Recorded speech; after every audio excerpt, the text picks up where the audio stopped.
Shalom Aleichem. Bapak Yahweh memberkati saudara sekalian. Malam hari ini, saudara-saudara, saya akan menyampaikan satu materi yang saya beri tema Kabalah. Ya. Apa itu Kabalah? Saudara-saudara, saya akan kupas tentang Kabalah ini, agar kita paham betul apa itu Kabalah. Karena orang berani bicara tentang Kabalah, tetapi tidak paham apa itu Kabalah. Apalagi dikaitkan dengan setan. Maka pendengarnya bukan mendapatkan pengetahuan, tetapi mendapatkan kalimat provokator yang mengandung kebodohan, bukan kalimat yang akurat. Ini yang harus kita ketahui, saudara-saudara. Yang sering kita dengar adalah Kabalah itu adalah aliran mistik Yahudi, sebuah sekte ekstrim yang misterius, sehingga pendengar akan antipati terlebih dahulu. Apalagi yang dicontohkan adalah hal-hal yang buruk. Bagaimana jika kita sering mendengar kata gereja setan? Orang nggak ngerti apa-apa nih ya. Tahu-tahu dengar gereja setan, gerakannya seperti ini, seperti itu. Kira-kira begitu mendengar kata gereja yang ada di pikiran apa? Banyak setannya, saudara. Kenapa? Karena dia tidak mendapat informasi yang benar. Oh, gereja itu berarti pemuja setan. Karena saya sering dengar adanya gereja setan. Paham nggak Bapak Ibu? Karena tidak mendapatkan pengetahuan yang akurat, sehingga karya keselamatan tidak bisa didapatkan. Materi pada malam ini akan mengungkap tentang apa sih sebenarnya Kabalah itu. Saya dulu punya pandangan sama dengan orang-orang yang ada di sana. Yaitu apa? Saya berpikir bahwa Kabalah itu adalah pemuja setan. Memang ada Kabalah yang memuja setan, nanti kita akan lihat, saudara. Tetapi yang sebenarnya Kabalah itu bukan pemuja setan. Sama seperti kalau kita dengar kata gereja. Gereja itu memuliakan Tuhan, betul nggak Bapak Ibu? Tapi ada juga kan gereja yang menyembah setan. Ya, jadi kita mesti punya pengetahuan yang akurat sehingga kita tidak ngawur, saudara-saudara. Sama seperti kalau kita melihat adanya peperangan antara atau konflik antara Israel dengan Palestina. Yang ada di pikiran kita, khususnya di Indonesia, itu perang apa? Perang agama. Padahal orangnya di sana, orang Palestina dan Israel bisa bergandengan tangan. Loh, saya ngomong begini karena saya itu sudah 6 kali ke Israel, saudara. Jadi saya paham betul ada apa di sana. Ya. Nah, sebelum saya lanjutkan tentang pengajaran Kabalah ini, saya ingin ajak saudara untuk menyaksikan videonya. Ketika kami, tim Aleph Tau Fantur, itu kita masuk ke kampung Kabalah, yaitu kampung Sefat, dan kita belajar di sana tentang apa itu Kabalah. Kita akan cuplikkan sedikit saja, saudara. Paling sekitar 10 menit, ya, 10 sampai 12 menit lah. Untuk selanjutnya, nanti saya akan upload tersendiri tentang apa yang mereka ajarkan, supaya lebih paham. Ini hanya cuplikan saja, saudara punya bayangannya. Oke, silahkan ditayangkan videonya. Shalom. Halo.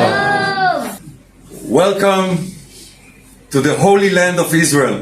Selamat datang di tanah suci Israel.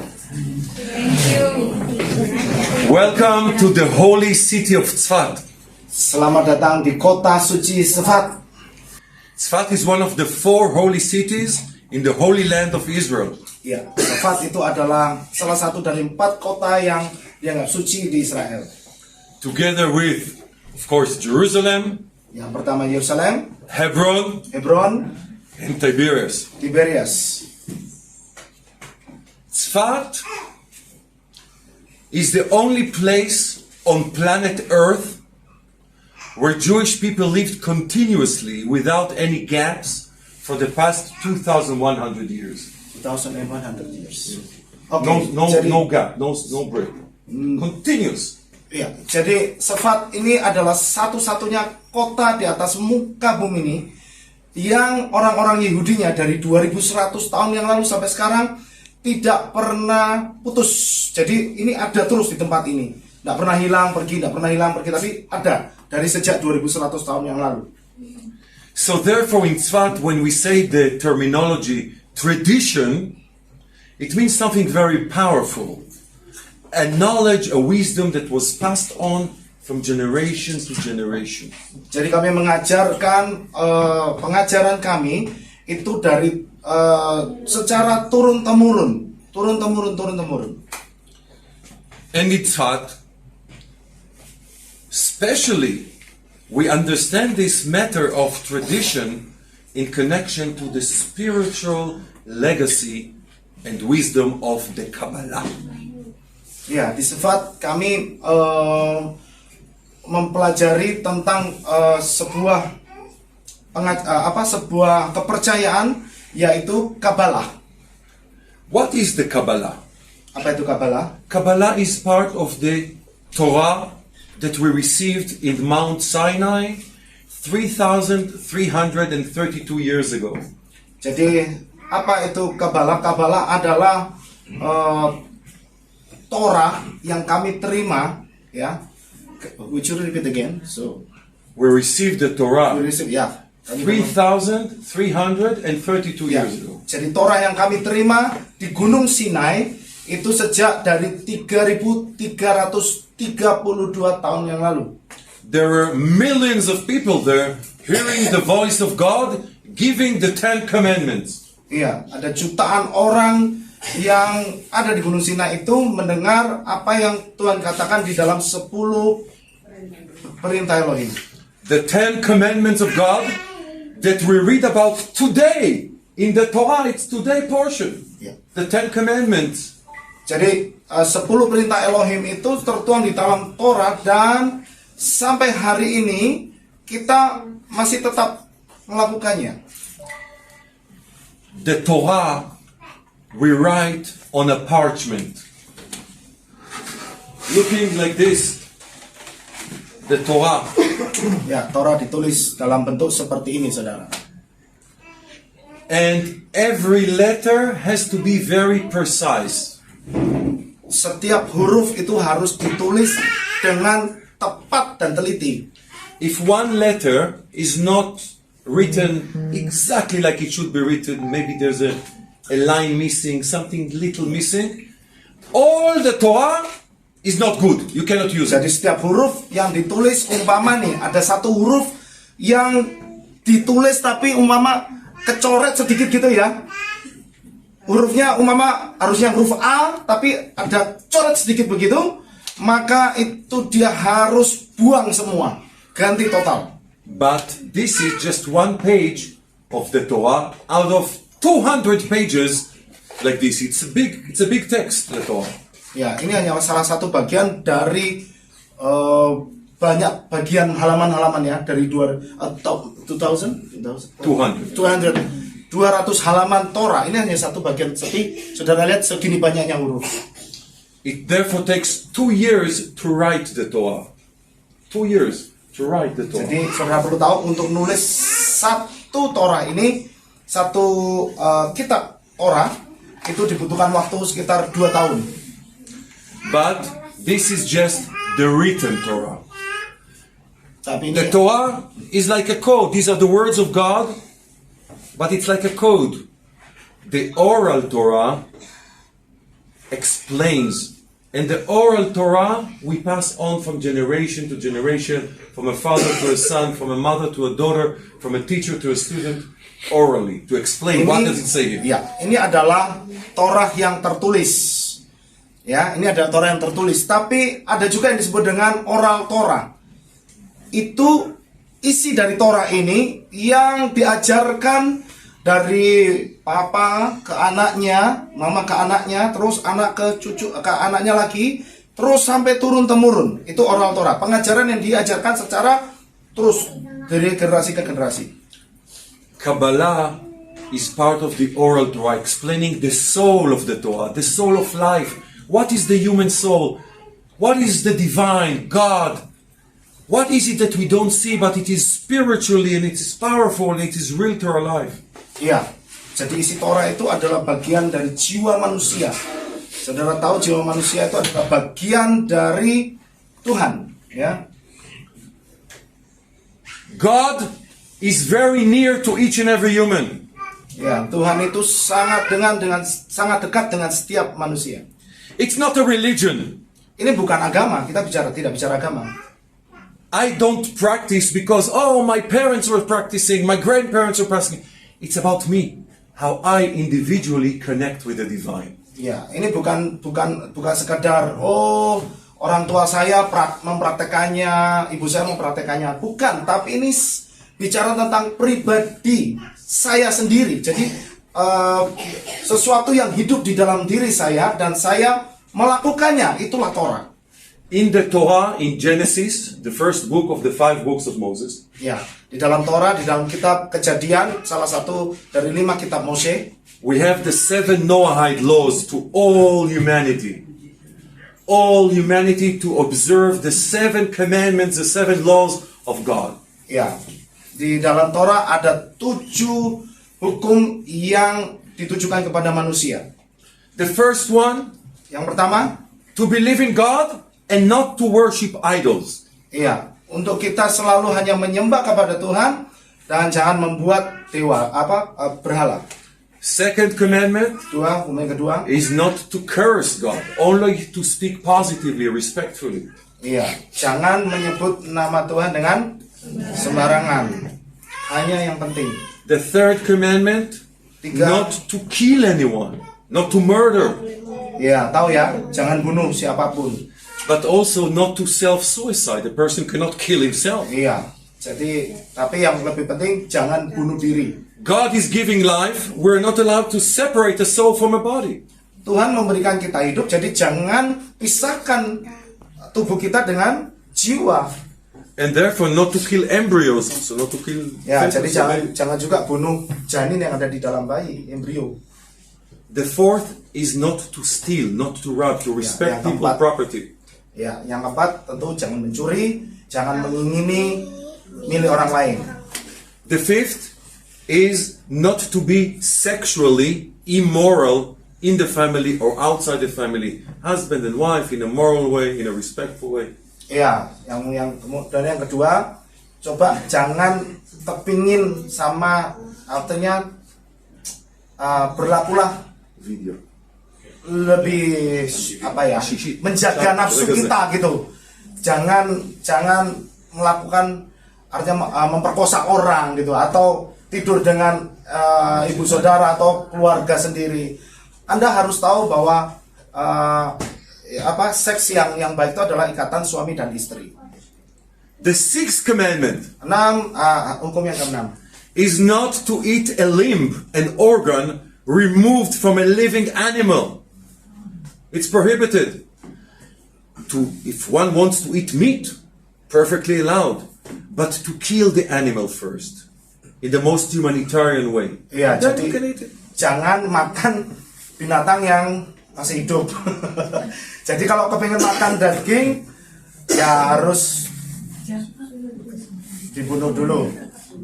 Exactly.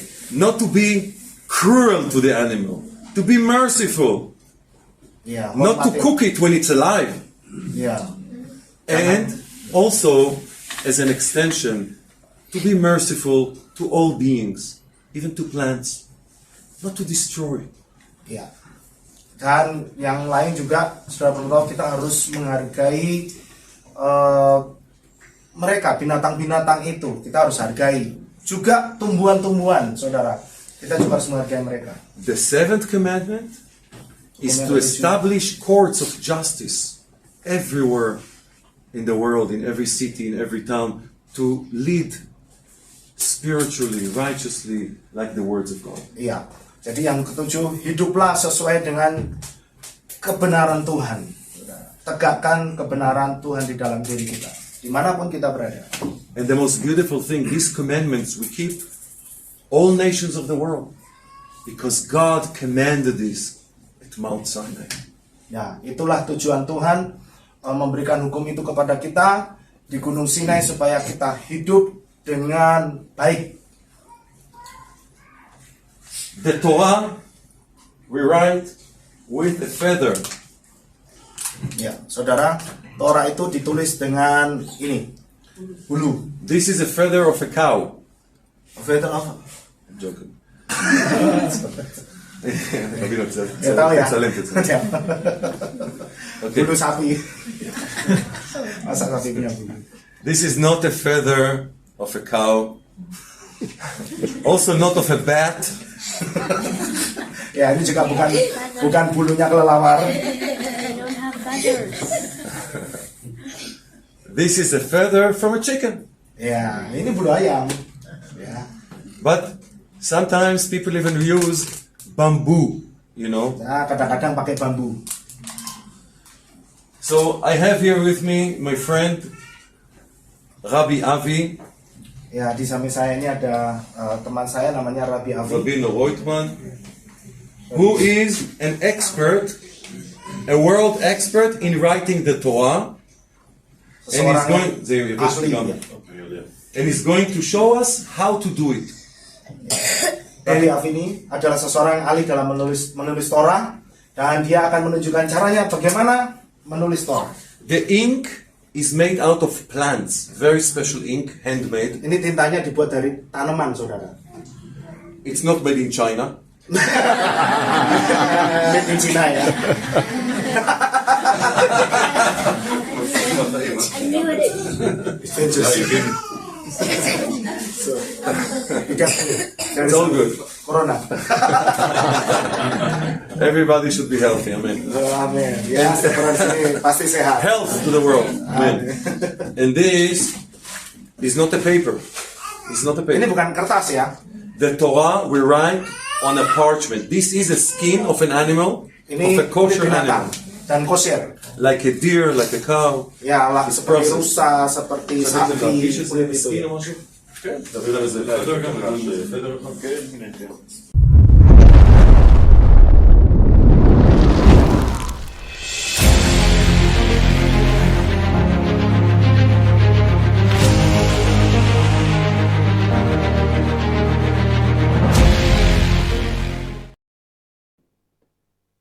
Ya, sampai di situ dulu videonya, Bapak Ibu Saudara. Itulah Kabalah. Jadi, bagaimana setelah saudara menyaksikan video tadi? Ternyata kita bisa tahu melalui Kabalah bagaimana cara mereka menulis Torah. Tintanya itu pakai apa? Bagaimana sikap Sefer Torah atau penulis Torah yang jika mengalami salah tulis, mereka harus membuang semuanya, dikubur, ya, dan dibikin ulang dari nol lagi. Sekalipun nulisnya itu sudah sekitar hampir 200 halaman, tapi salah satu saja, semua dianggap tidak terpakai, harus diulang dari nol kembali, saudara. Nah, juga sekarang ini kita juga mendengar angka 666. Betul nggak Bapak Ibu? Itu dari mana? Dari Kabalah.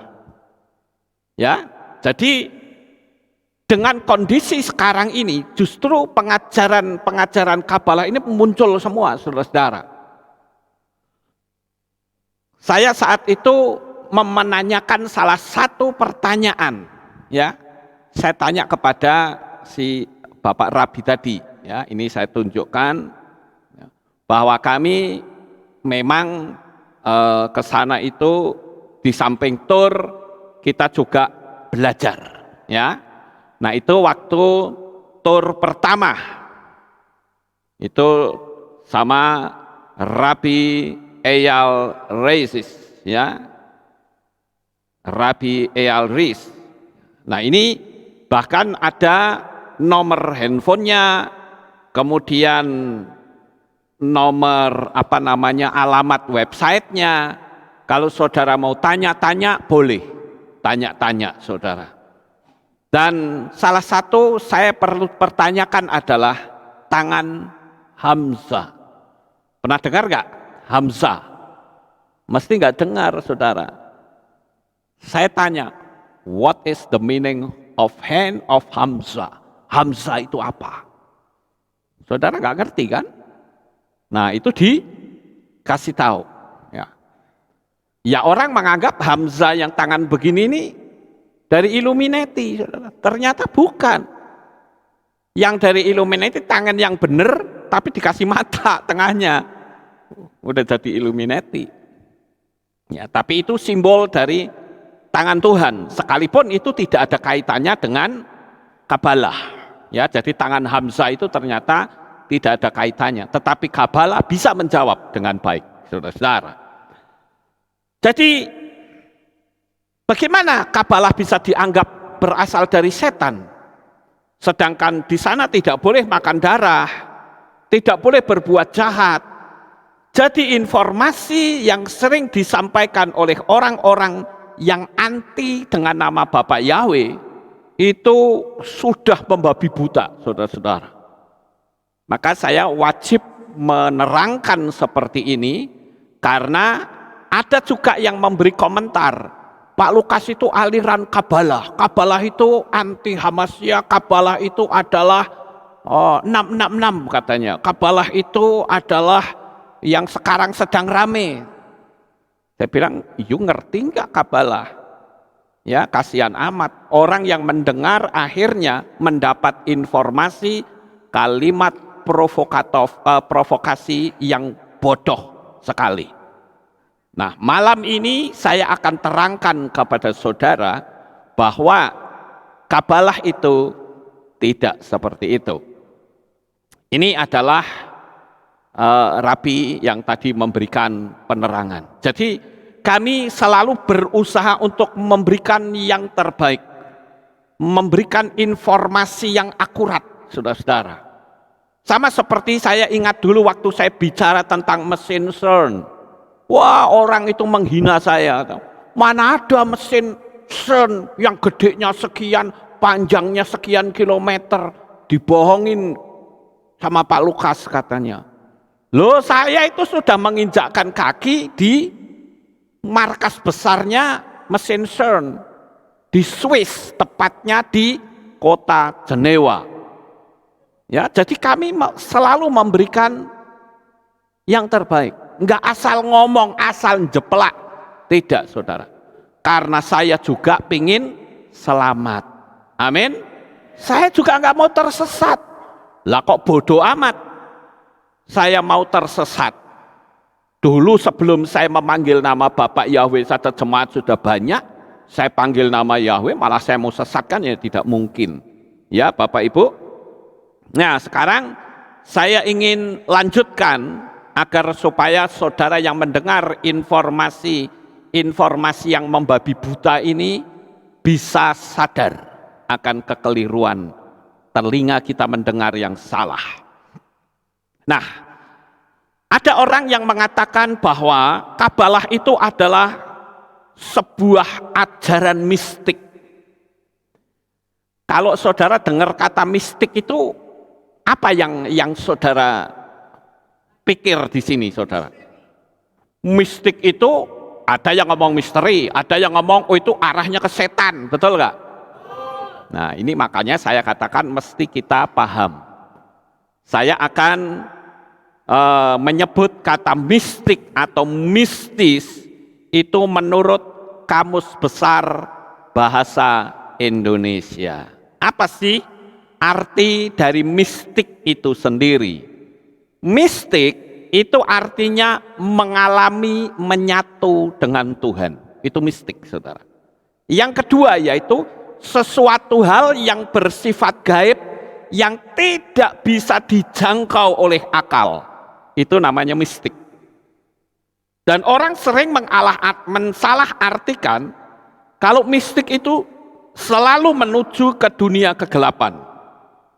Dalam kitab suci sebetulnya kalau kita membaca kisah-kisah yang ada dalam kitab suci kita itu penuh dengan peristiwa-peristiwa mistik, saudara. Saya ambil contoh misalnya saja. Saudara tahu peristiwa ini? Yakob yang sedang tertidur. Waktu itu dia mendapatkan mimpi ada tangga menuju ke Syamaim, menuju ke sorga. Dan di tangga itu banyak malaikat yang turun naik. Kan begitu ya Bapak Ibu? Itu peristiwa mistik namanya. Peristiwa yang tidak bisa dijangkau oleh akal. Ya. Jadi siapa bilang kalau mistik itu salah? Mistik itu berbicara tentang sesuatu hal yang sifatnya tidak bisa dijangkau oleh akal.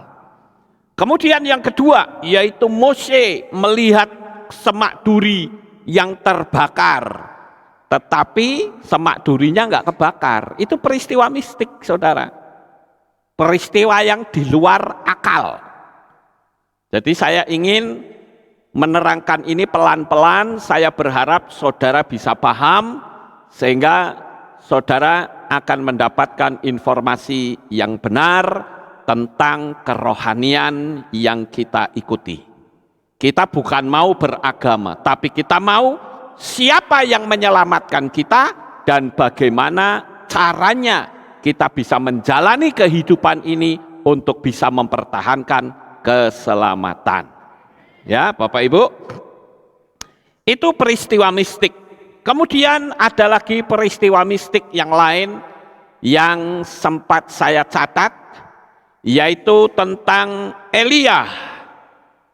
Yehezkiel, ya.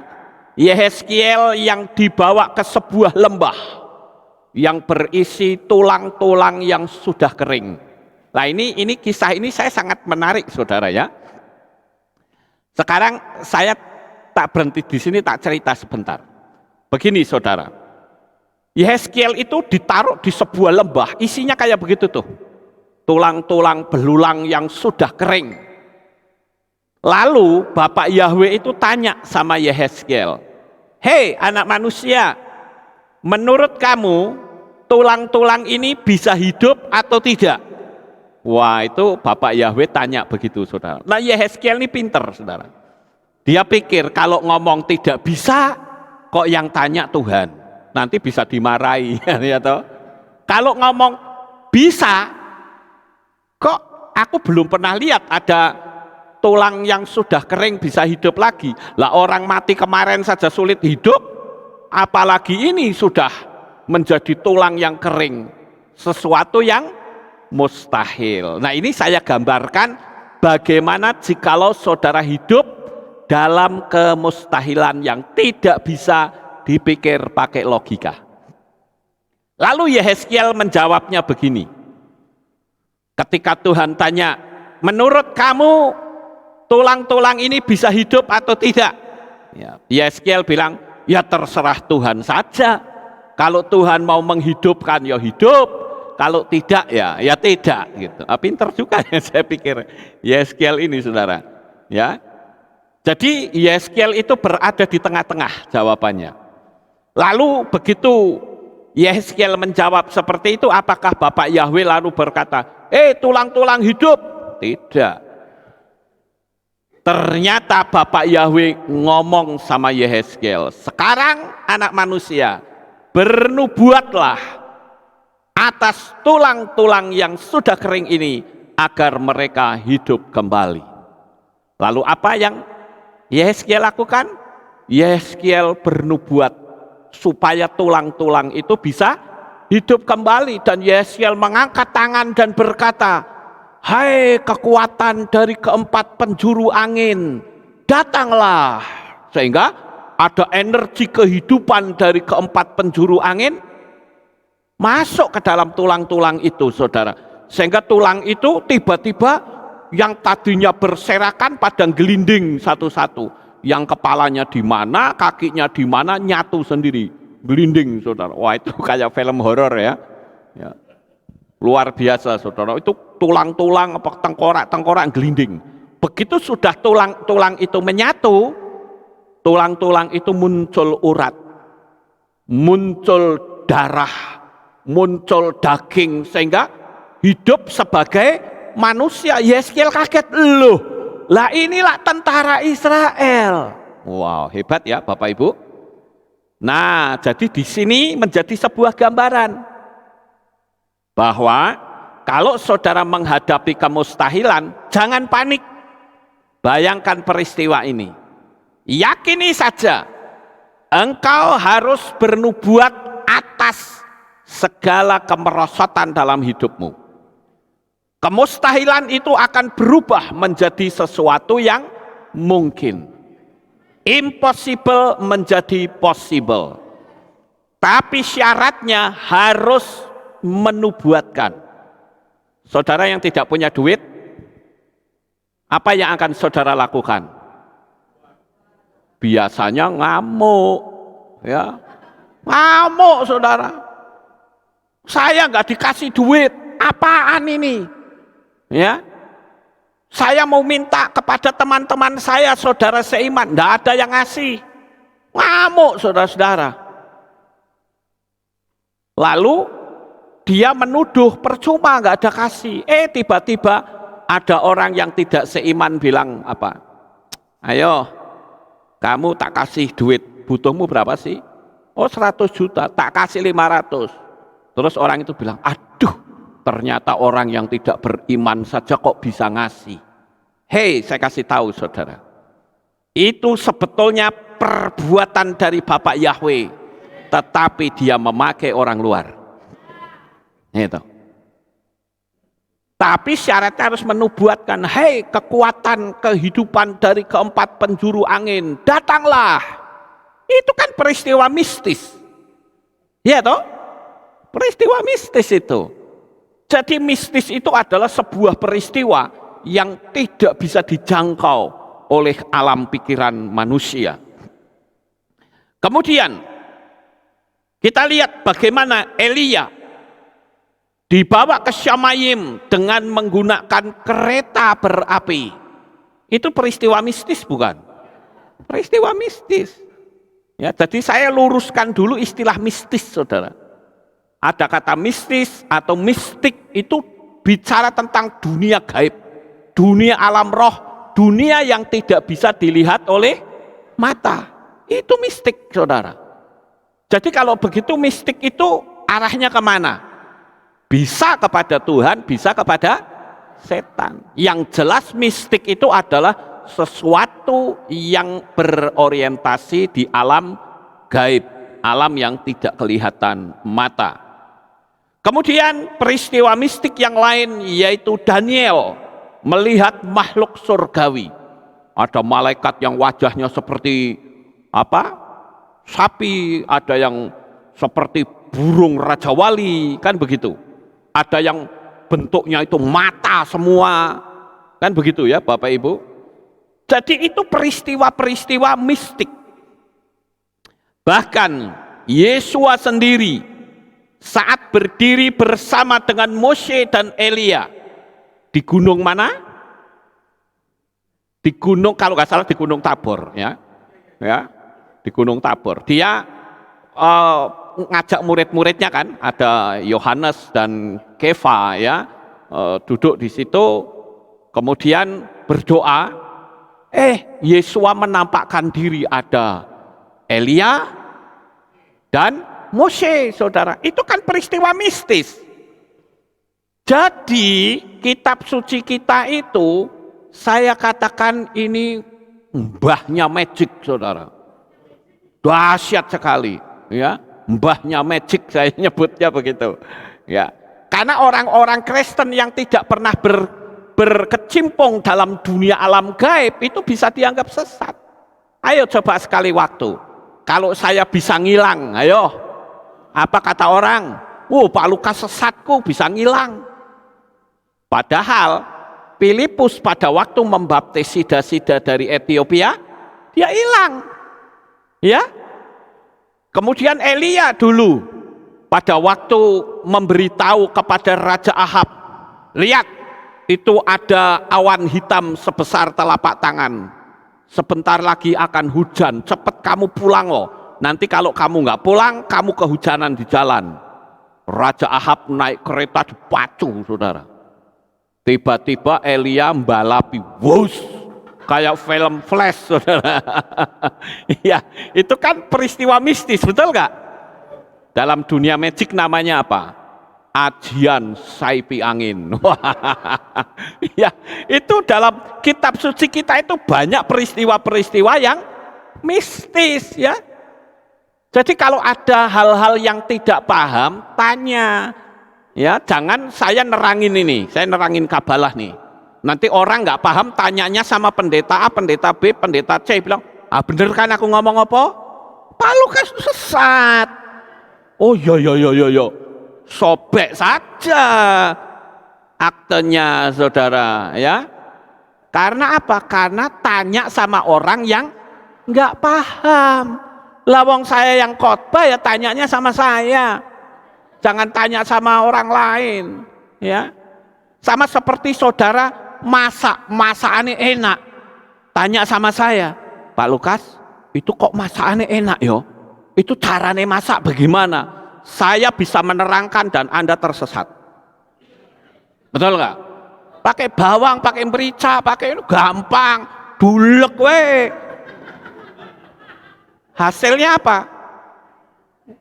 Orang ngalor orang idul, saudara, rasanya jadi nggak karu-karuan, nggak genah, ya kan? Makanya tanya pada sumbernya. Sama seperti saya belajar kabalah, saya tanya ke sumbernya. Sumbernya ada di mana? Di Israel, di kampung Sefat. Kami datangin ke sana, belajar apa itu kabalah. Sampai di sini paham, Bapak Ibu? Waktu yang lalu saya sempat menerangkan tentang DNA manusia. DNA manusia ini berusaha untuk dihapus, diubah menjadi mRNA. Ya, pakai apa? Wah, tahu sendiri wes, rasa ngomong, ya toh. Nanti ngomong di take down lagi video saya. Ya, enggak usah ngomong lah, Anda sudah tahu semua. Tapi berapa banyak pendeta yang malah mendukung? Karena nggak ngerti, wong nggak mau belajar, saudara. Iya kan? Nah, sekarang DNA itu kan setiap 10 asam ada jembatan, setiap 5 asam ada jembatan, setiap 6 asam ada jembatan, setiap 5 asam ada jembatan. Jembatan belerang itulah yang membentuk atau membuat DNA tetap terpasang. Perhatikan angka-angka yang saya sebut. 10, 5, 6, 5. Lah itulah angka gematrianya huruf nama Bapak Yahweh. Iya toh? Jadi orang-orang yang menolak nama Yahweh, DNA-mu itu nama Yahweh, Bung. Jangan sombong. Ya. Nolak-nolak wong DNA-mu ada nama Bapak Yahweh kok. Mu sombong. Ya. Nyebut-nyebut Yahweisme, kurang ajar itu orang. Ya. Jadi saya katakan malam ini, saudara, kita belajar itu yang sungguh-sungguh, ya. Kemudian saya juga ngajarin ini, nilai numerik Yahweh bertambah untuk menciptakan 46 kromosom manusia. Ada 46 kromosom yang tersusun dalam 23 pasang dalam sel manusia. Saya mau tanya, ini pengajarannya siapa? Kabalah, saudara. Ya, ini pengajaran kabalah. Itu loh. Kenapa jika kita sudah tahu namanya dan susunan DNA-nya, manusia itu adalah Yahweh, masih banyak orang yang nggak percaya dan gak nyaman jika menyebut nama kudus Bapa Yahweh hanya karena merasa sendiri. Kalau dia berani, beraninya tanggung, masih campur-campur. Lah kalau es campur enak saudara. Lah ini kemurnian dicampur sama bencana, ya ndak enak saudara-saudara. Ya, amin. Ini DNA nama Bapak Yahweh. Saya tidak akan menerangkan ini lagi ya. Saudara bisa cari di kitab suci, di materi saya sebelumnya. Ya. Kemudian saudara lihat. Nih ya, nama Yahweh itu yang warnanya biru yang di atas, warna apa? Latar belakangnya kan biru. Tulisannya kuning yang di kiri atas. Itu nama Yahweh itu angka gematrianya 8. Nama Yesua angka gematrianya 8. Padahal 8 itu huruf Het. Het itu adalah artinya hidup yang tak berkeputusan, hidup yang kekal. Het itu dari kata khayai. Khayai itu artinya nggak ada matinya, saudara. Hidup terus. Ya. Kemudian yang merah yang di atas nih, itu ada tulisan apa itu? Ayo dibaca tulisannya apa? Ruach HaKodes. Ruach HaKodes itu juga jumlahnya 8. Kemudian yang kanan bawah tulisannya apa itu? Wah, pinter-pinter ya, puji Tuhan. Iya, Ruach Yahweh Elohim. Jumlahnya berapa? 8. Loh kok bisa 8 saudara? Kenapa enggak 7 saja? Itulah keunikan dari angka gematria Ibrani. Lah kalau saudara enggak pernah belajar begini yo, lolok saudara. Enggak ngerti apa-apa. Ya. Mau diterangkan, harusnya orang diterangkan, oh ya, wow, cukup menarik ya. Harusnya begitu. Kita pelajari begitu. Jangan kita diterangkan lalu ngomongnya enggak bisa, pokoknya dari dulu. Oh ya wis karepmu. Kalau sudah ngomong pokoknya saya diem saudara. Apalagi mau menonjolkan ini loh, aku bertitel. Mbok titelnya rentengan, saya malah mengatakan kasihan deh lo. Mosok titelnya rentengan nama Yahweh saja ditolak, enggak nerima. Di sekolah Anda belajar apa itu? Ya, nanti giliran dikritik begitu ngamuk, saudara. Tapi kritiknya dewe kejeme luar biasa. Ya, itu orang-orang yang kurang ajar. Kemudian kita lihat, ya, ada 4 unsur atau elemen dalam pola Ibrani. Ini ada di materi saya yang judulnya adalah Adam serupa dengan Elohim. Ya, itu ada manusia itu punya 4 elemen, ya. Ada elemen api, elemen air, elemen udara, dan elemen tanah, saudara. Lah ini kan bicara dunia mistis semua, saudara. Nah orang Kristen yang cuman bicaranya cuman ya apa namanya budi pekerti, ya nggak ngerti apa-apa, saudara. Saya bukan anti dengan budi pekerti. Saudara lihat ya materi saya, yang bicara budi pekerti ada, yang bicara tentang motivasi ada, yang bicara tentang dunia santet menyantet ada, dunia setan ada, kemudian pola Ibrani ada, jadi lengkap saudara. Ada orang yang mengkritik saya, katanya Pak Lukas itu nggak fokus katanya. Harusnya fokus memerangi seperti yang sekarang ada. Ayo jemaat bosen saudara. Kalau tiap saya khotbah ngomong itu terus, khotbah ngomong itu lagi. Bosen saudara. Mereka nggak punya pengetahuan apapun. Seperti orang yang ngomong. Hanya fokus ke satu topik saja. Harusnya kita perangi, wis ngerti. Dan materi saya memerangi itu sudah ada banyak saudara. Tapi kan saya tidak harus ngomong begitu terus, apalagi CD saya materi saya yang di YouTube itu 1.400 video.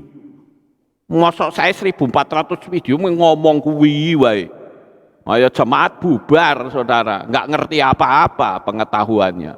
Orang juga ngerti, besok juga paling ngomongi kaya ngono meneng. Kan begitu. Kita harus belajar lebih dalam. Dunia alam supranatural itu dunia yang maha luas. Dan saya sangat suka dengan dunia alam supranatural. Ya. Nah ini saya tunjukkan tentang materi saya yang ini, yang membicarakan tentang 4 elemen manusia. Ya, ada elemen tanah, ada elemen api, ada elemen udara, ada elemen air. Itu saudara bisa lihat di materi saya yang ini. Ya. Adam serupa dengan Elohim. Saudara dapat ini dari pola apa? Pola Ibrani, polanya Kabalah, saudara. Ya. Jadi kita itu harus paham bahwa Kabalah, nama Kabalah itu bukan cuman diklaim miliknya orang yang menyembah Bapa Yahweh. Setan pun ikut ambil bagian. Jadi Kabalah itu ada 2 macam. Saudara lihat ini yang kiri. Ya. Yang kiri itu apa? The curse, the satanic Kabalah. Nah kalau yang dimunculkan ini terus, ya saudara akan berpikir bahwa Kabalah itu adalah pemuja setan. Tapi sekarang saya munculkan bahwa Kabalah itu juga memanggil Bapa Yahweh, walaupun mereka belum berani. Ya, mereka masih pakai Adonai. Tapi waktu kita ke sana, ya, waktu Jameson menerjemahkan kata Yahweh, mereka bilang haleluya, senang dia. Artinya dia mengakui bahwa namanya itu. Sampai di sini paham, saudara? Nah ini juga saya perlu kasih tahu nih. Nah ini. Inilah pemujaan nanti di sistem agama tunggal. Nantinya saudara. Ya. Ini pun dari Kabalah. Tapi Kabalah yang menyembah setan. Jadi jangan asal dijerambah uyah nek Kabalah kuwi mesti sesat. Bukan begitu. Saya dulu sempat berpikir seperti itu. Kenapa? Karena saya tidak ngerti informasi yang sebenarnya, saudara-saudara. Ya, kita lihat lagi. Ini. Nah, ini. Itu gereja setan, saudara. Dan itu adalah orang yang bilang ini satanic church. Saya punya kitab sucinya, ya. Saya akan tunjukkan kepada saudara ya kitab sucinya. Nah ini kitab suci dari satanic church ya, bisa di zoom. Ya. Ini kitab suci satanik yang dikenal dengan Satanic Bible. Nah ini ditulis oleh Anton Szandor LaVey, ya, Anton Szandor LaVey. Saya tidak akan bercerita tentang latar belakang Anton Szandor LaVey, nanti berlama-lama di situ. Kemudian bagaimana mereka bisa masuk ke pola pemujaan terhadap setan, terhadap Lucifer. Ini kalau saudara lihat, ya, ini ngeri sekali saudara. Dalamnya, termasuk kalau orang suka ngomong gini, oh Bapak Yahweh itu bisa dipanggil apa saja. Itu dari sini loh saudara. Setan itu mau dipanggil apa saja. Karena memang dia jelek saudara. Tapi kalau Bapak Yahweh tidak bisa. Dia adalah Bapa yang maha kudus, maha suci, maha mulia. Dia dipanggil harus dengan nama yang benar, yaitu Yahweh Sebaot. Ya. Kemudian saya akan tunjukkan juga bagaimana pengajaran yang ada di Satanic Bible ini.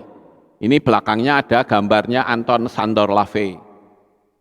Bintangnya saja bintang pentagram, saudara. Pentagram ini, pentagram itu artinya bintang sudut berapa? Sudut 5. Ya. Nah, ada orang yang lalu itu, ya, yang menuduh saya pemuja Lucifer, katanya, coba lihat tuh di gerejanya Pak Lukas tuh, ada bintangnya, bintang sudut 6. Lah yo ngawur saudara. Pentagram itu sudutnya 5 bukan 6 gitu. Jadi orang kalau nggak paham itu ya cukup ngeri ya, ngaco akhirnya saudara-saudara ya. Nah, saya akan cerita sedikit tentang ini. Kalau saudara tahu di Satanic Bible ini, saya akan bacakan beberapa kalimat ya yang saya pikir cukup penting ya. Begini saudara, ini saya dulu. Ya, Satanic Bible itu di hukum ketiganya dia katakan begini. Satan represent undefiled wisdom instead of hypocritical self-deceit. Jadi setan itu bangga pada orang yang berbuat dosa terang-terangan dibanding mereka yang masih malu-malu. Ya, setan tuh suka. Jadi orang yang malu-malu itu bahaya ya. Di sono dimusuhi setan, di sini dimusuhi Tuhan. Iya kan? Makanya kan dalam kitab Gilyahna, kitab Wahyu dikatakan engkau tidak dingin dan tidak panas, dimuntahkan saudara. Jadi setan itu pinginnya apa? Kita suam-suam kuku gitu loh. Nggak boleh ekstrem, makanya orang yang sudah memanggil nama Yahweh nggak berani, sehingga campur-campur, saudara. Dicampur sama nama sesembahan asing yang bukan dari Israel. Itu hati Tuhan tuh cemburu loh. Ya, lah nanti nek saya ngomong gini salah. Tuhan itu kan roh, mana ada hatinya katanya. Mumet deh kalau begitu. Ya.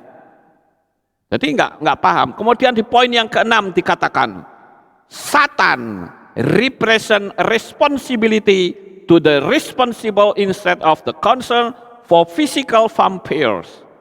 Setan itu lebih suka terhadap pengikut yang setia dan bertanggung jawab daripada mereka yang sekedar ikut-ikutan bolak-balik diulang, saudara-saudara.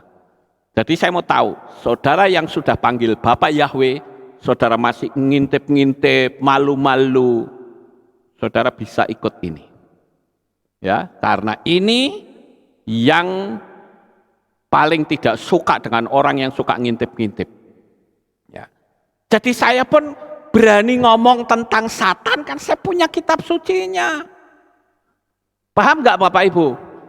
Lah ini nanti jangan disalah artikan lagi, tuh kan Pak Lukas punya kitab Satanic Bible itu pengikutnya. Capek deh. Nggak ngerti saya Pak pola pikir yang kayak begitu, saudara. Ya. Jadi saya itu punya, saudara tahu, saya punya banyak buku, saudara. Kan saya suka baca. Buku sulap, saya punya. Saya pun bisa main sulap. Saudara lihat video saya main sulap. Ya.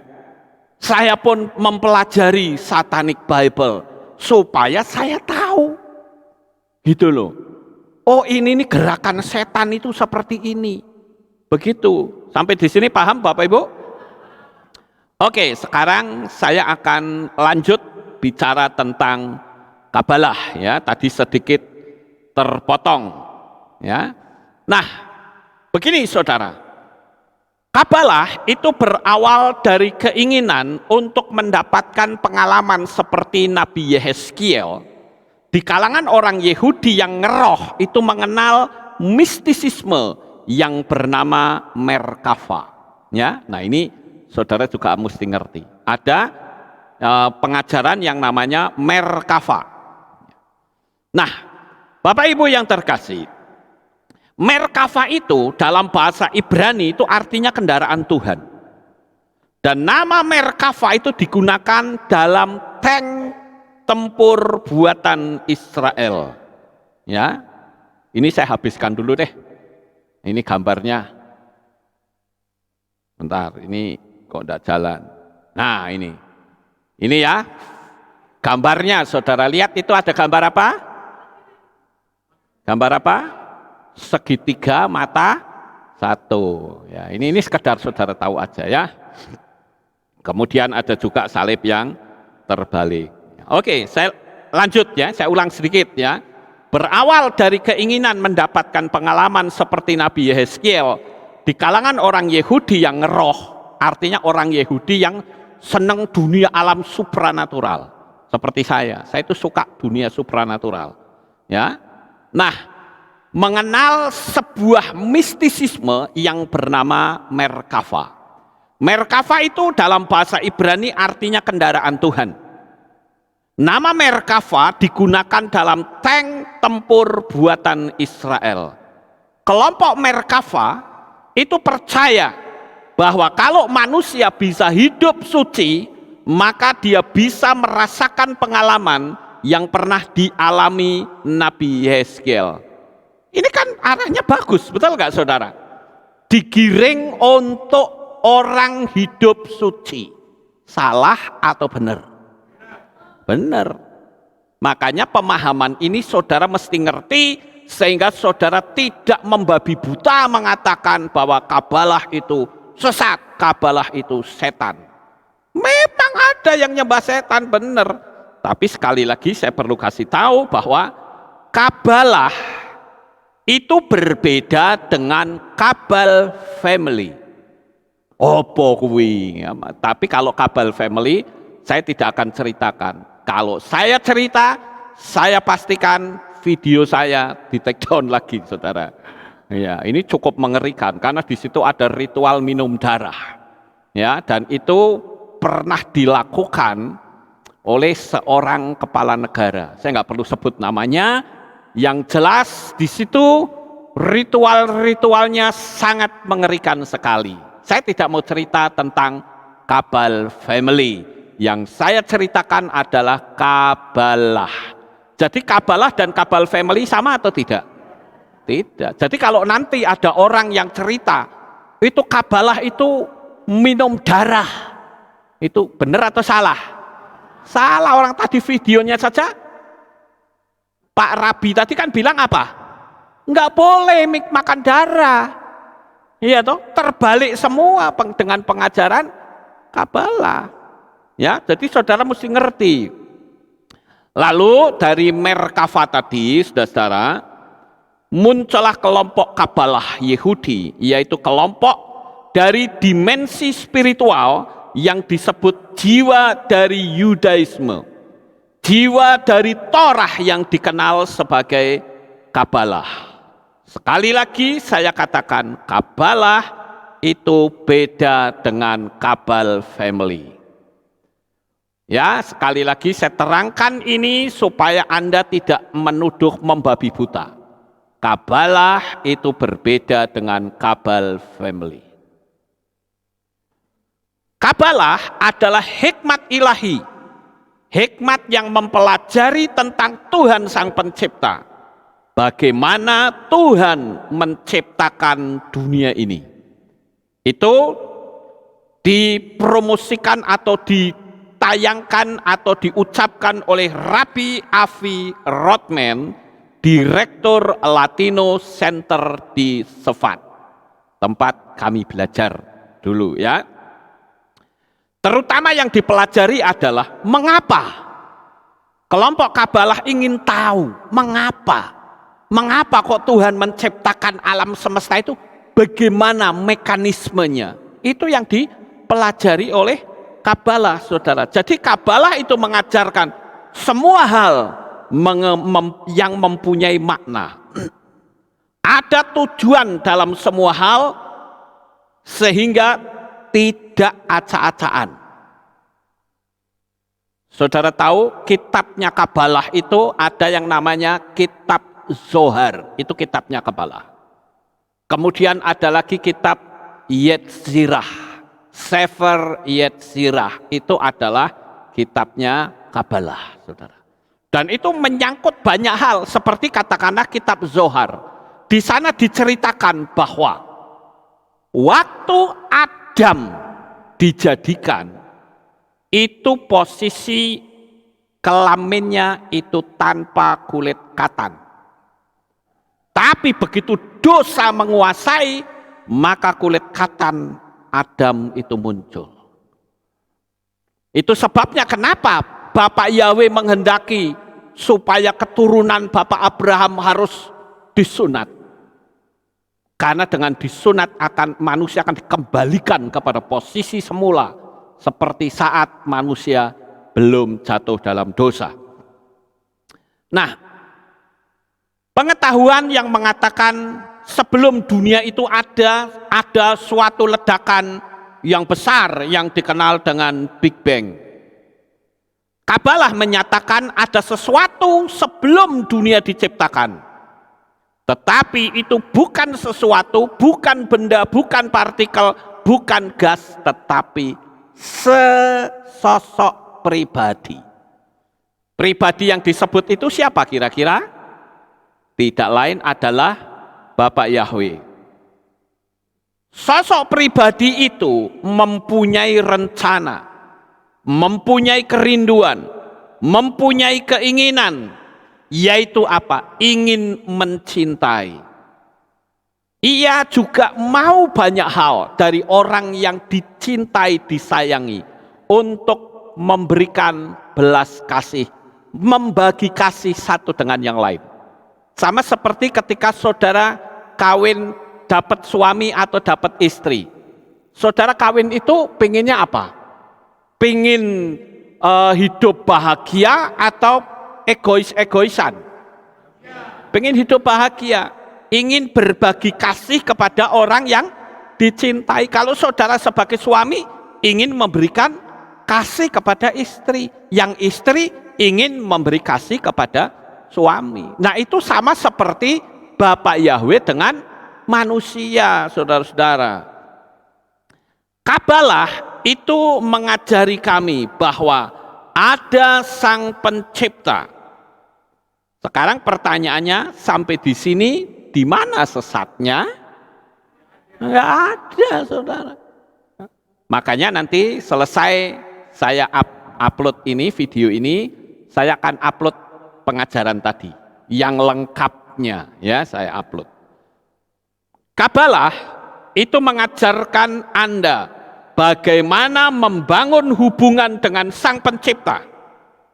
Semakin Anda kenal orang lain, Anda semakin dekat dengan orang itu. Begitu juga, jikalau kita semakin mengenal nama Sang Pencipta, maka Tuhan pun akan semakin dekat dengan kita.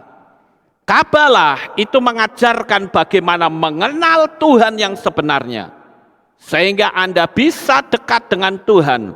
Pribadi Tuhan itu bukan konsep manusia, tapi Tuhan itu adalah suatu realita, dekat dengan semua orang dan semua orang bisa terkoneksi dengan Tuhan. Siapa saja bisa memahami Tuhan.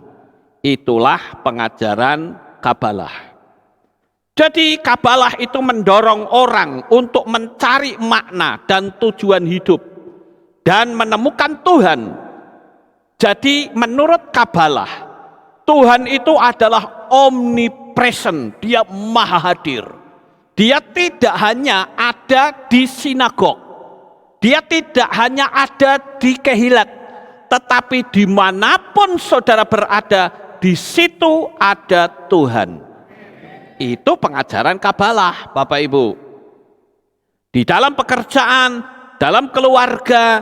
Jadi dengan Anda itu menyadari akan keberadaan Tuhan, maka hidupmu tidak ngaco, saudara. Saudara mau korupsi, takut, karena di situ ada Tuhan. Saudara mau berbuat salah, takut, karena di situ saudara sadar ada Tuhan. Nah, itu pengajaran Kabalah, saudara. Cara Anda bersikap kepada istri, cara Anda bersikap kepada anak, cara Anda bertransaksi atau berbisnis, bahkan saat berada di jalan, saudara harus memiliki pemahaman bahwa Bapak Yahweh ada bersama dengan kita. Itu pengajaran dari Kabalah, saudara. Jadi saya mesti ulang-ulang terus untuk mendoktrin pikiran kita bahwa Kabalah itu bukan sesuatu yang menyesatkan, saudara. Ya, Kabalah itu mengajarkan kalau saudara harus menemukan Tuhan di mana saja. Jadi ketika saudara sedang tidak punya uang di sebuah perantauan, saudara nggak punya teman, nggak punya kenalan, bingung nggak saudara?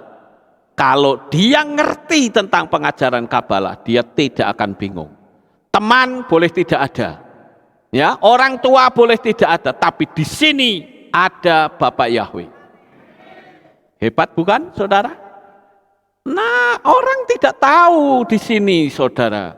Sehingga kalau ada peristiwa gitu, ngomelnya saja yang digedek-gedek, ngamuknya saja yang diperbesar. Padahal dengan ngamuk, energi saudara menjadi negatif, dan mujizat menjadi semakin jauh dari Tuhan, dan engkau akan berujung murtad, saudara. Paham nggak di sini? Ya, Kabalah itu berkembang di masa penjajahan Romawi di Israel dengan tokoh Rabi Simon Bar Yochai.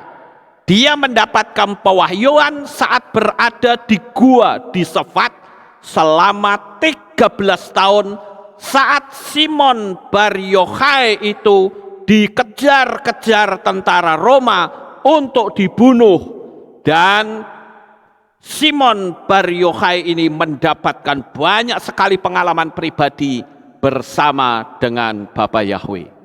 Wow, luar biasa ya Bapak Ibu. Orang ini lari dikejar, dia bersembunyi di gua, tapi justru di situ dia mendapatkan pewahyuan yang luar biasa. Hingga saat ini, hari kematian Rabi Simon Bar Yochai menjadi hari peringatan. Makamnya ada di Gunung Meron di Sefat, didatangi kabalis di seluruh dunia. Kabalah berkembang pada abad ke-13 melalui Zohar yang ditulis oleh Rabi Simon Bar Yochai dan dipublikasikan oleh Rabi Moshe de Leon. Zohar adalah buku pedoman tentang Torah, khususnya mengenai Tuhan, alam semesta, dan manusia. Makanya kalau saudara dengar kata Yahweh Sebaot, apa artinya Yahweh Sebaot?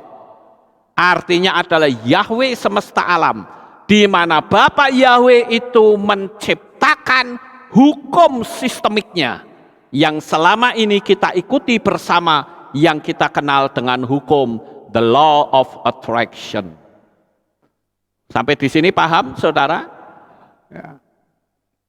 Saya ingin pemahaman ini saudara bisa dapatkan, ya, sehingga saudara tidak membabi buta.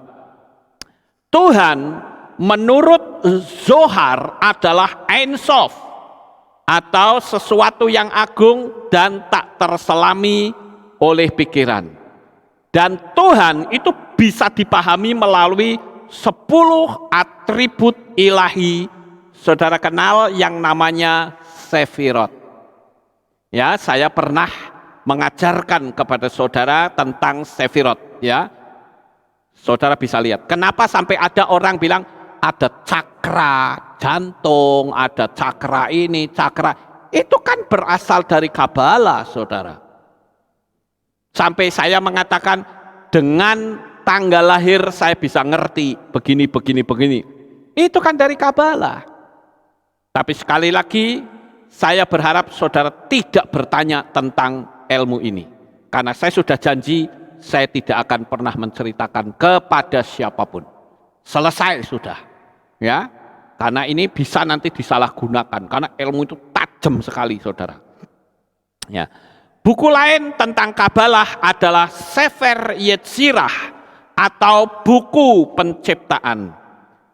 Sesuai dengan namanya, buku ini fokus pada penciptaan alam semesta dan dunia yang dipelajari lewat 22 huruf Ibrani dan angka gematria. Jadi angka gematria, kemudian apa itu Bible Code, segala itu kan sebetulnya dari Kabalah semua, saudara, yang menyingkap dunia alam supranatural. Kabalah itu menganggap huruf Ibrani itu syarat dengan kuasa, karena bahasa yang Tuhan gunakan saat penciptaan dahulu. Kabalah itu berkembang di tangan Rabbi Yitzhak Luria pada abad 16 saat Rabbi Yitzhak Luria itu bermukim di Sefat. Kabalah menjadi terkenal di Sefat ketika orang Yahudi terusir dari Spanyol, dan Kabalah menyatakan ada 4 kota suci di Israel. Tadi sudah disebut bukan? Di mana saja? Yerusalem, Hebron, Tiberias, dan Sefat. Nah, di Sefat itu satu-satunya tempat yang dari zaman bahola dulu, zaman dulu sampai sekarang ribuan tahun orang Yahudinya tidak pernah tersingkir, itu ada di Sefat. Dan setiap kota mewakili satu elemen dari 4 elemen. Yerusalem mewakili elemen api, Hebron mewakili elemen tanah, Tiberias mewakili air, dan Sefat itu mewakili elemen udara. Elemen udara, jika Anda pikirkan dari keempat dimensi, adalah elemen yang betul-betul tidak nampak. Pada abad 19, Gershom Scholem, profesor Yahudi kelahiran Jerman, pertama yang mempopulerkan Kabalah di kalangan yang lebih luas, yang dikenal dengan mistisisme Yahudi. Ada kata mistis ya, saudara sudah tidak lagi canggung dengan kalimat ini, amin. Ya, jadi inilah yang saya katakan, Kabalah itu memuja Bapa Yahweh, saudara. Namun demikian, ada Kabalah yang memuja setan. Dan itu yang sekarang sedang menonjol saat ini. Saya tidak perlu cerita, saudara. Nah, mereka itu menggunakan kode-kode tangan tertentu. Yang pertama, nah saudara lihat, kode seperti ini, itu salah atau benar? Halo? Benar, ini kode artinya oke.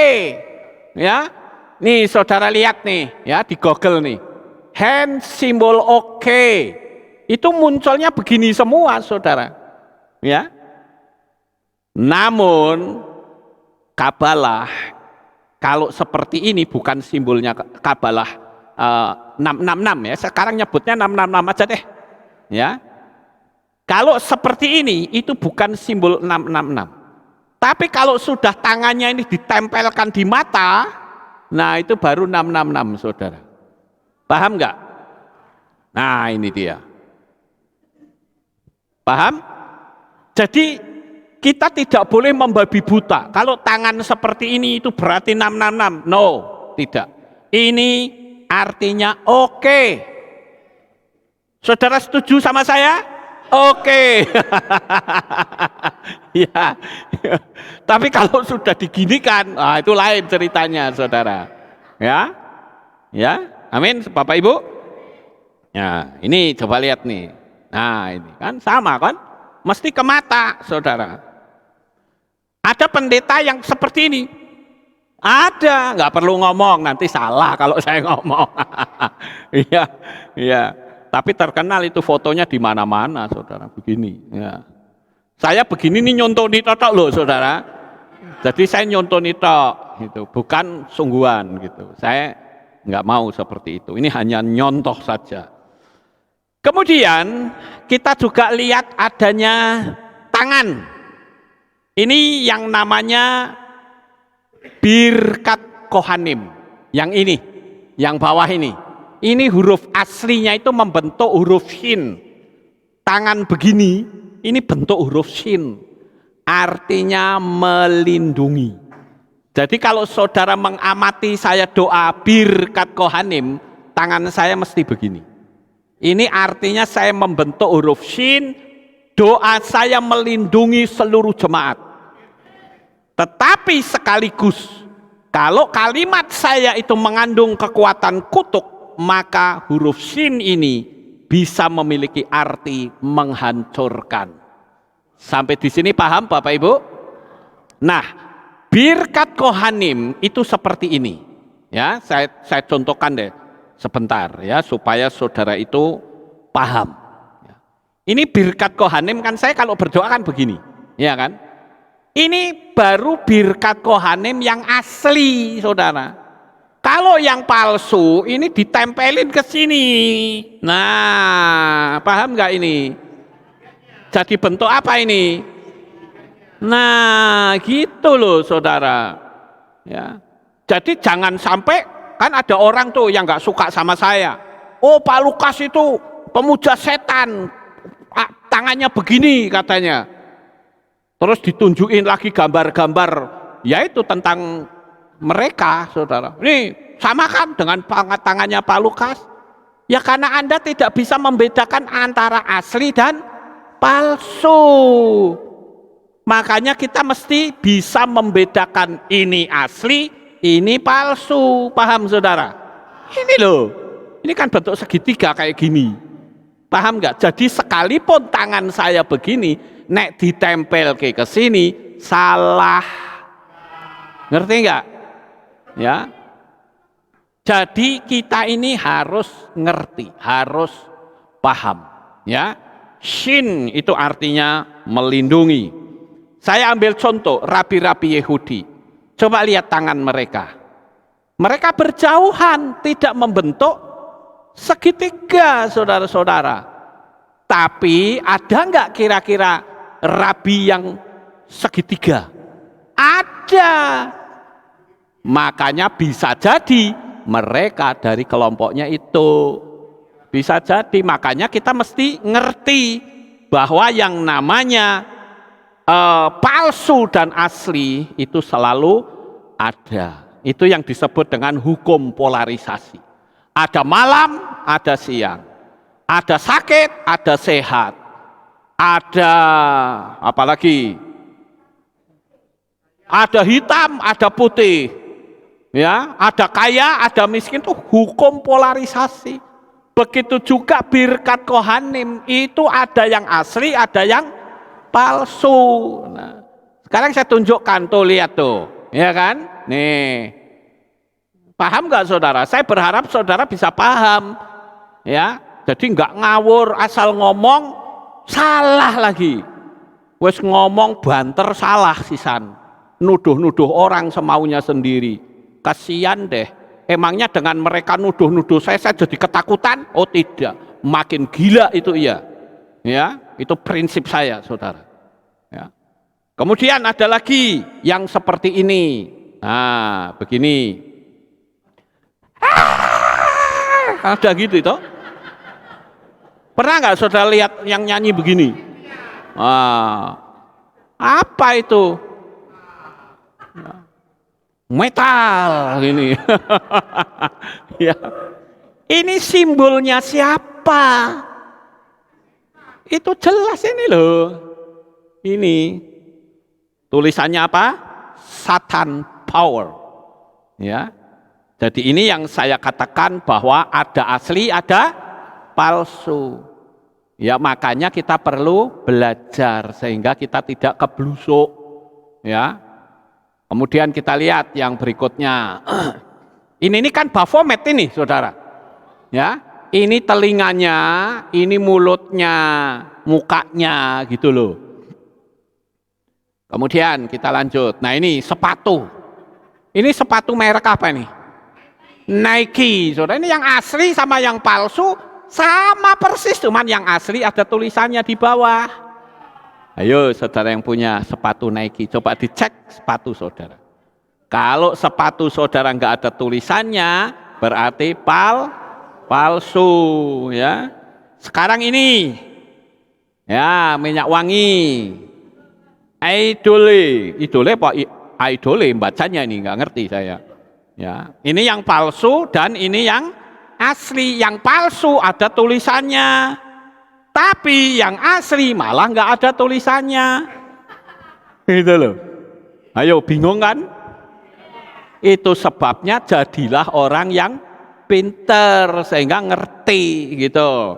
Sekarang ini, wah, uang palsu, ya, uang palsu ini sama, saudara. Cuman kalau yang ini itu gambarnya nggak jelas, yang kiri, dan yang kanan itu gambar tanda airnya itu jelas.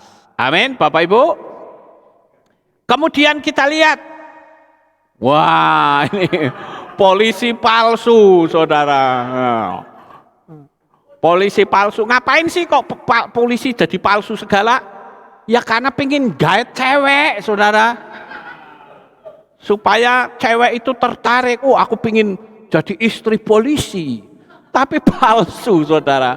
Wah, kesian deh. Polisi kok tangannya ditaleni, saudara. Ya, itu polisi palsu. Nah sekarang kita lihat ini yang asli sama yang palsu. Iya. Nah, saudara pilih mana? Terserah saudara sendiri.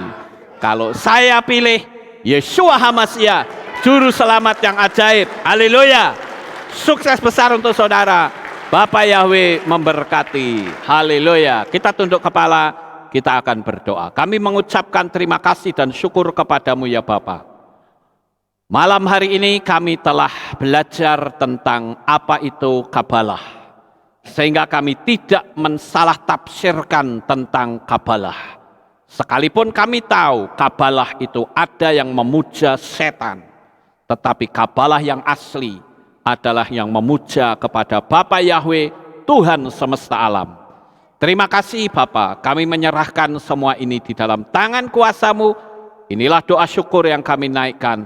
Berikan pemahaman ini kepada anak-anak-Mu yang lain, sehingga mereka memahami dengan baik. Dalam nama Adonai Yeshua HaMashiach, kami sudah berdoa, semua berkata, amin. Haleluya. Kita akan dengar, oh tidak ada pengumuman. Baik, karena tidak ada pengumuman, kita akan akhiri kebaktian kita. Saya mengundang jemaat Tuhan kita bangkit berdiri, kita tutup dalam doa. Terima kasih Bapak Yahweh. Selesai sudah ibadah kami dari awal, pertengahan sampai pada akhirnya. Sebentar lagi anak-anak-Mu akan pulang ke rumah mereka masing-masing.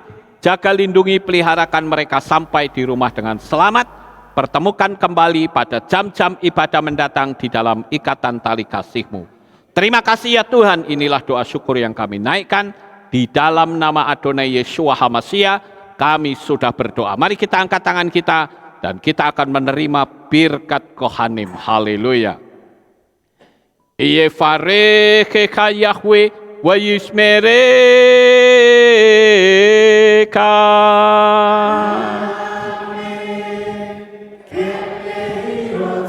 Yair Yahweh panau eleka vichuneka.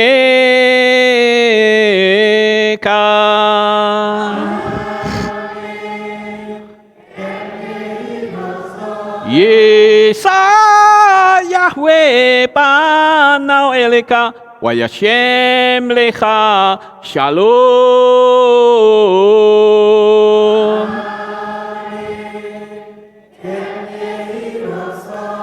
Baruk atapair ufaruk atabasadeh. Engkau akan diberkati di kota dan kau akan diberkati di ladang. Baruk peripitne kau friat matka ufri fahem teka shekar alapeka wa esterotsoneka. Diberkatilah buah kandunganmu, diberkati hasil bumimu, diberkati hasil ternakmu, anak-anak lembumu dan anak-anak dombamu. Baruk tanah kau misyartika, diberkatilah bakulmu dan tempat adonanmu. Baruk ata boboy, kau faruk ata beseteka, dan kau akan diberkati pada waktu engkau masuk, dan engkau akan diberkati pada waktu engkau keluar. Baruk ata Yahweh Elohenu melek haolam, besem Yeshua HaMashiach ruah hakodes kile olam faed. Kami sudah berdoa dan mengucap syukur. Haleluya.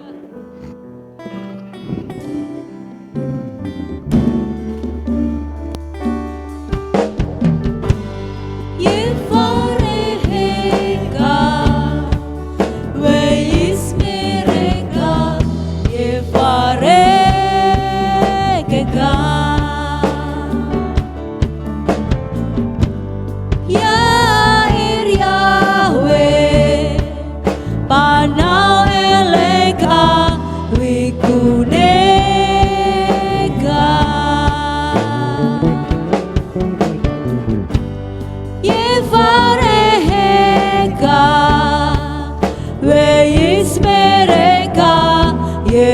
Yevarengeka Isa Yahweh Panawelega Wikuneka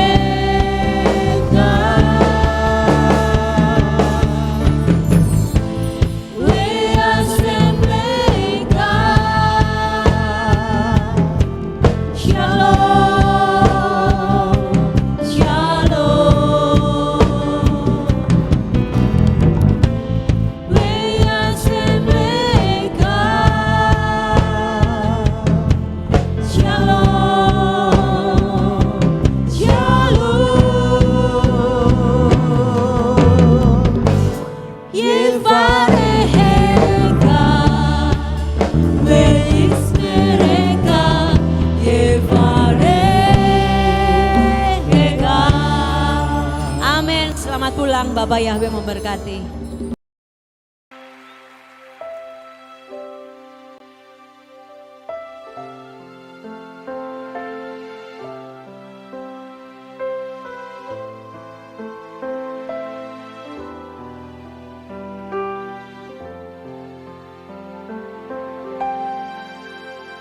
Yeshua, ku datang bersujud dan menyembah di hadapan-Mu.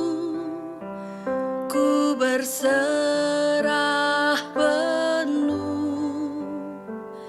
Yeshua, ku puji segala perbuatan-Mu yang ajaib bagiku, bagi hidupku.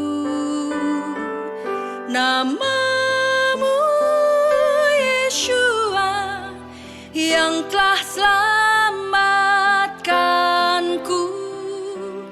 Kau berikan hidupmu disiksa bagiku. Nama-Mu Yeshua yang ubah hidupku, cara hidup lamaku menjadi baru.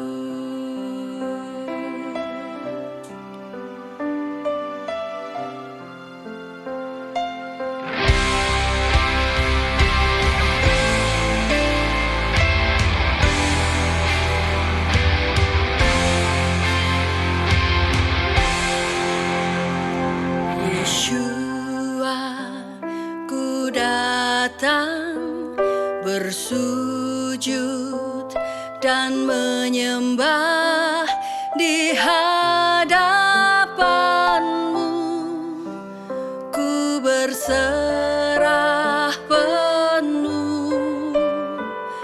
Yeshua, ku puji segala perbuatan-Mu yang ajaib bagiku, bagi hidupku.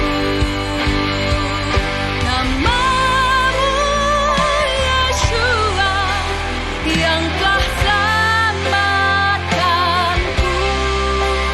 Kau berikan hidupmu disiksa bagiku.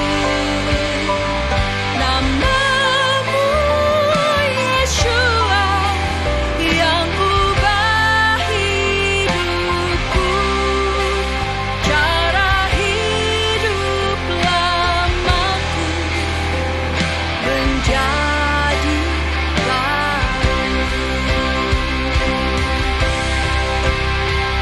Nama-Mu Yeshua yang telah selamatkanku, telah mati hidup lamaku, ku layak